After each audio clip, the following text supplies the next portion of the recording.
So, The Batman, directed by Matt Reeves, starring Robert Pattinson as Batman and Zoe Kravitz as Catwoman, Colin Farrell as Penguin, Oswald Cobblepot, and Paul Dano as Riddler.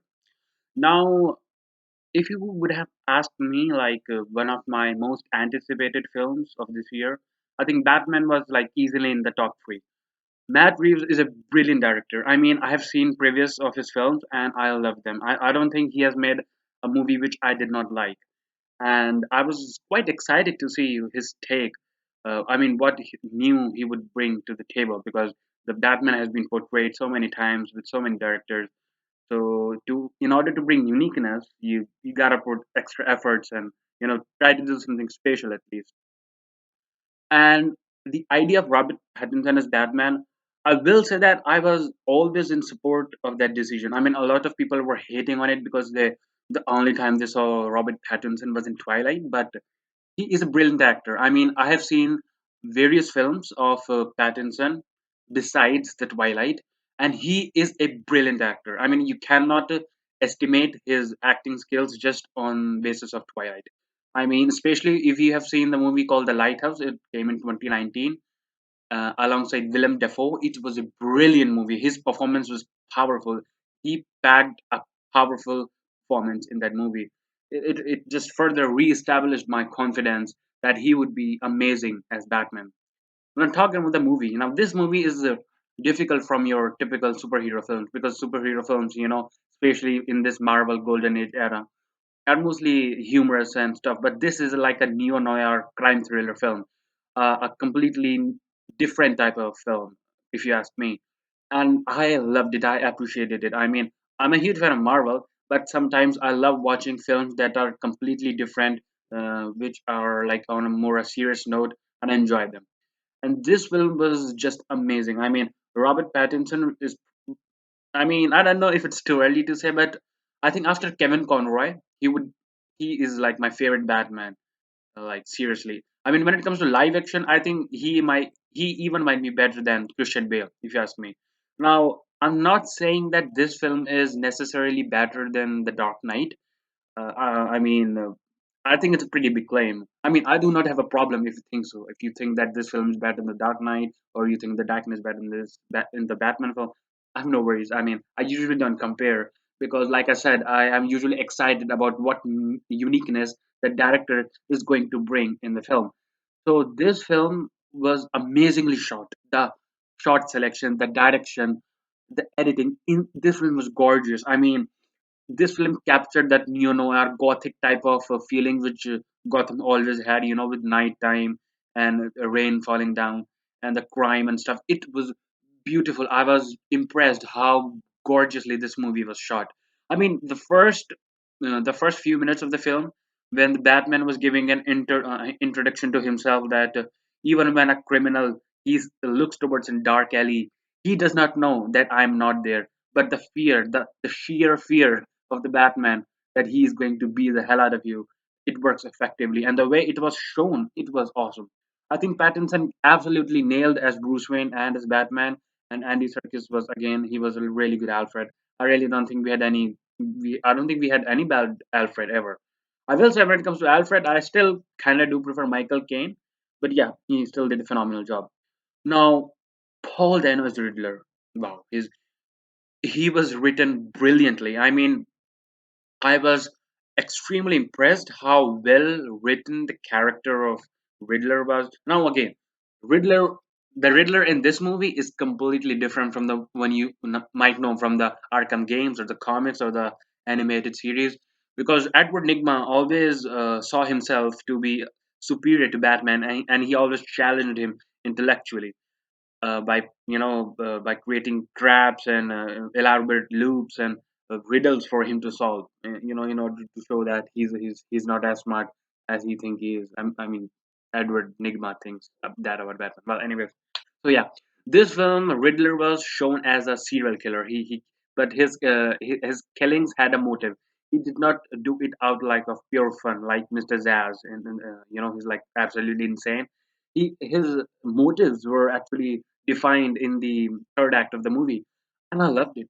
I think it was awesome the way he went on describing about how is it to be an orphan in the city of Gotham, which is uh, plagued by corruption with corrupt politicians and cops and everything. I mean, wow, this film was not afraid to explore the darker tones.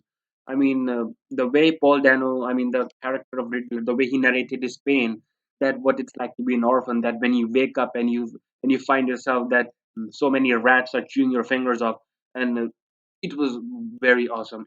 I loved it, and especially the plan he eventually unfolded, the way he laid it all out, that what he's going to do and what his motives are, and the way unintentionally Batman helped the character of Riddler in order to achieve his goals. It was brilliant. It was awesome. I think it it would not be an exaggeration to say that after Joker, Paul Dano probably the best Batman villain, at least in the movies.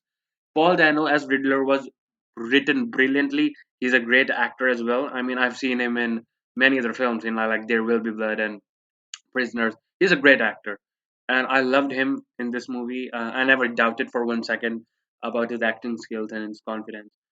So yeah, he was great. Colin Farrell as Penguin. Now, I was actually expecting a little bit more from him. I mean, not in terms of performance, but in terms of screen time. I think he was not given as much screen time. He was kind of a side type of character. Sometimes provide some sort of comic relief or something. I mean, not as jokey as if you would expect from a Marvel movie, but no. But yeah, he still was kind of a the but a joke sort of something. I mean, I hope you understand what I'm trying to say here. But yeah, one thing I will say that I was getting heavy Robert De Niro vibes from Penguin, Oswald Cobblepot. I mean, they never really stated his name; they just called him Oz. But at least in the comics, his name was Oswald Cobblepot. I don't know. Yeah, I was getting heavy Robert De Niro vibes from him. I mean, especially, I mean, if you have seen the movie The Untouchables, it came in 1987, starring Kevin Costner, Sean Connery, and Robert De Niro as Al Capone. The famous gangster during the 1920s made a lot of money in the Prohibition period by smuggling alcohol, bootlegging, stuff like that. I mean, I was getting heavy Robert De Niro vibes. I don't know, man. I don't know why I was feeling that way. But yeah, I mean, I was like, I think Robert De Niro should have been cast for this role. I mean, I'm not trying to say that Colin Farrell did anything bad or nothing of that sort, but yeah, I'm just saying. But yeah, I think the Penguin he was actually good. I mean, I was expecting more from him, but he was not bad. I think he was good, and maybe if they're planning to make more films in the future, he could play a bigger part. So not that much complaints about him. My biggest complaint in the film, it might be a bit unpopular. I mean, I'm not trying to stir anything up, but I think Zoe Kravitz as Catwoman was okayish. Not bad, okayish. I was not convinced, not entirely convinced of the relationship and chemistry between Selena Kyle and Bruce Wayne, or Batman and Catwoman. I think it could have been better because there was a section like she appeared here, and for a long time she did not appear, and then she appears again. And later, when they meet, they engage romantically, not too much, but yeah, I could not understand that. I could not grasp that. For people who still completely know who they are, they do not know each other's name, they have barely met each other, but to them fall in love. I mean, it felt kind of forced.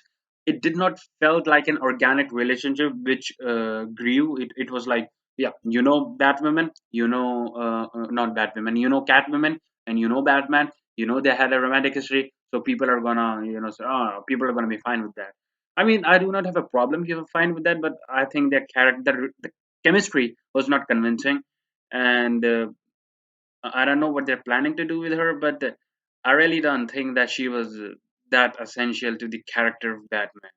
I mean, she did not bring much to the table. I mean, it could have been a completely different character uh, that was not Selena Kyle or Catwoman. It could have been a completely different character, and the film would have been just fine. Spoilers. She was revealed to be the daughter of Falcone, Carmine Falcone. It could have been anybody else. You do not need to use Selena Kyle or Catwoman in that role. It could literally have been anybody else. So I think she was kind of forced here. I don't know. I don't know why did they write this type of.